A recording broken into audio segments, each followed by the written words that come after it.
এই জলদস্যুরা যখন তাদেরকে পাকড়াও করলো, যখন আবদ্ধ করলো, আবদ্ধ করার সময় নাবিক তখন বলেছিল যে আমি মুসলিম এবং আমরা সবাই মুসলিম।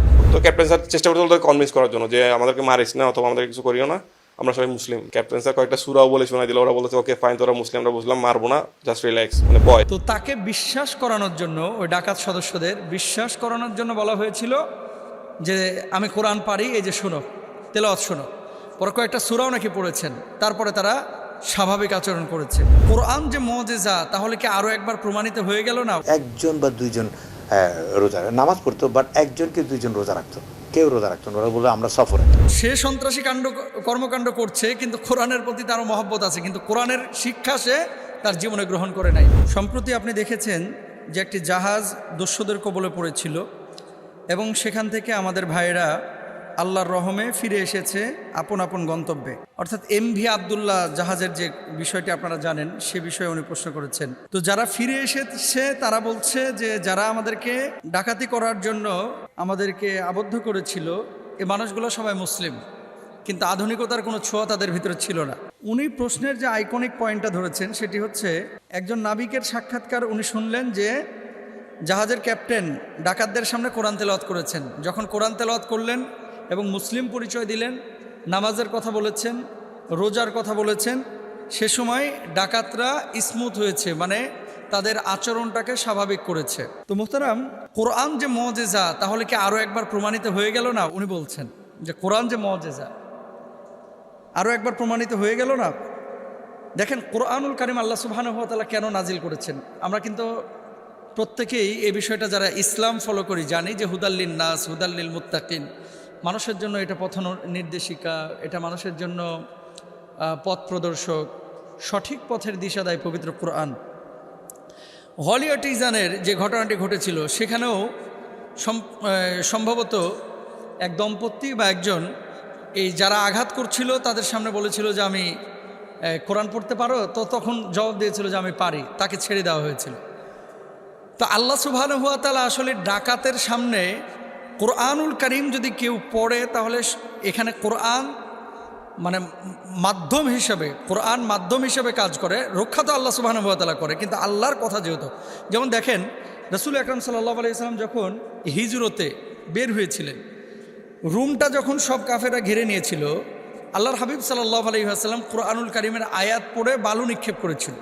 সেই বালুকে আল্লাহ সুবহানাহু ওয়া তাআলা বাতাসে ভাসিয়ে দিয়ে এই কাফেরদের চোখের মধ্যে ঢুকিয়ে দিয়েছিলেন। তাহলে কয়টা জিনিস পাইলাম? হলি আর্টিজানে ওখানে কোরআনুল কারীমের কথা বলার পরে এ সমস্ত সন্ত্রাসীরা তাদের গায়ে আঘাত করে নাই, কারণ সে সন্ত্রাসী কর্মকাণ্ড করছে, কিন্তু কোরআনের প্রতি তারও মহব্বত আছে, কিন্তু কোরআনের শিক্ষা সে তার জীবনে গ্রহণ করে নাই। 2 নম্বর, দেখেন, এই জলদস্যুরা যখন তাদেরকে পাকড়াও করলো, যখন আবদ্ধ করলো, আবদ্ধ করার সময় নাবিক তখন বলেছিল যে আমি মুসলিম এবং আমরা সবাই মুসলিম। তো তাকে বিশ্বাস করানোর জন্য, ওই ডাকাত সদস্যদের বিশ্বাস করানোর জন্য বলা হয়েছিল যে আমি কোরআন পারি, এই যে শোনো, তেলাওয়াত শোনো। পরে কয়েকটা সূরাও নাকি পড়েছেন, তারপরে তারা স্বাভাবিক আচরণ করেছে। কোরআনুল কারীম মুজিজা। রাসূল আকরাম সাল্লাল্লাহু আলাইহি ওয়াসাল্লাম যখন বের হয়েছিলেন হিজরতে, বালু নিক্ষেপ করেছিলেন, সেখানে আল্লাহ সুবহানাহু ওয়া তাআলা কাফেরদের থেকে আল্লাহ রাসূল সাল্লাল্লাহু আলাইহি ওয়াসাল্লামকে হেফাজতে রেখেছিলেন। তো এই সমস্ত বিষয়গুলো কোরআন কি বলছে আল্লাহ সুবহানাহু ওয়া তাআলা, ওয়ানুনাজ্জিলু মিনাল কোরআনি মা হুয়া শিফা। কোরআনুল কারীম আমি নাজিল করেছি, কোরআনের মধ্যে রয়েছে শিফা, শিফা প্রত্যেকটা মানুষের জন্য। এখন আপনি যদি বলেন যে কোরআন তেলাওয়াত করেছে এই জন্যই কি সে নাবিকরা মুক্তি পেয়েছে, বা কোরআন তেলাওয়াত করেছে এই জন্যই কি বেঁচে গেছে? কোরআনুল কারীম আল্লাহ তাআলার কথা। আল্লাহ সুবহানাহু ওয়া তাআলা এই কোরআন আমাদেরকে দিয়েছেন, পাহাড়ের উপরে দেন নাই, মাটির উপরে দেন নাই, জিনের উপরে দেন নাই, কোরআন দিয়েছেন আমাদেরকে। কেন? এই কোরআন অনুযায়ী জীবনযাপনের জন্য। আমরা অনেক সময় কি করি, কোরআনটাকে শুধুমাত্র পড়ার গ্রন্থ মনে করি, কোরআনটাকে তাবিজের কিতাব মনে করি, কোরআনটাকে আমরা শুধুমাত্র পঠিত কোনো বই মনে করি। বিষয়টা কিন্তু এরকম না। কোরআনুল কারীম আপনার জন্য তখনই ফলাফল বয়ে নিয়ে আসবে যখন কোরআনটাকে আপনি আপনার জীবন বিধান হিসেবে গ্রহণ করবেন। আল্লাহ সুবহানাহু ওয়া তাআলা কোরআনুল কারীম আমাদেরকে দিয়েছেন সঠিক পথের দিশার জন্য। কোরআন দেখেন, সূরা ফাতিহা রাসূল আকরাম সাল্লাল্লাহু আলাইহি ওয়াসাল্লাম পড়ে ফুৎকার দিতে বলেছেন সুস্থতার জন্য। এই সূরাতুল ফাতিহার আরেকটা নাম কিন্তু সূরাতুশ শিফা। সূরাতুল ফাতিহার আরেকটা নাম হচ্ছে সূরাতুশ শিফা। অসুস্থ মানুষ যখন অসুস্থ হবে, পানির মধ্যে যদি ফুৎকার দিয়ে আপনি ওই পানিটা খাওয়ান, তখন সে মানুষটা সুস্থ হবে।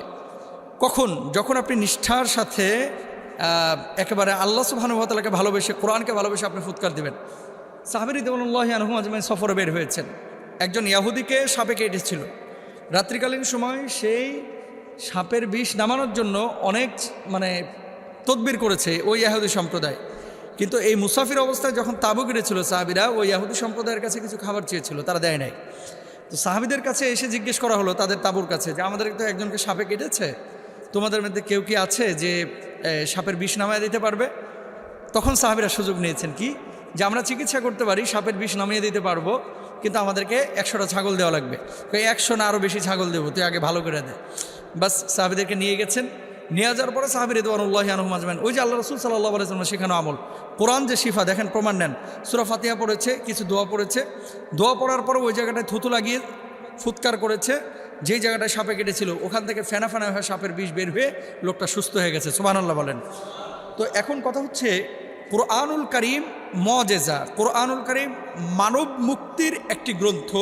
কোরআনুল কারীম কিয়ামতের ময়দানে আপনার আমার জন্য সুপারিশ করবে যদি কোরআনটাকে আমরা আমাদের জীবনে বাস্তবায়ন করি, কোরআনের বিধানগুলোকে কার্যক্ষেত্রে বাস্তবায়িত করি। এটাই কিন্তু চূড়ান্ত বাস্তব কথা এবং সত্য কথা।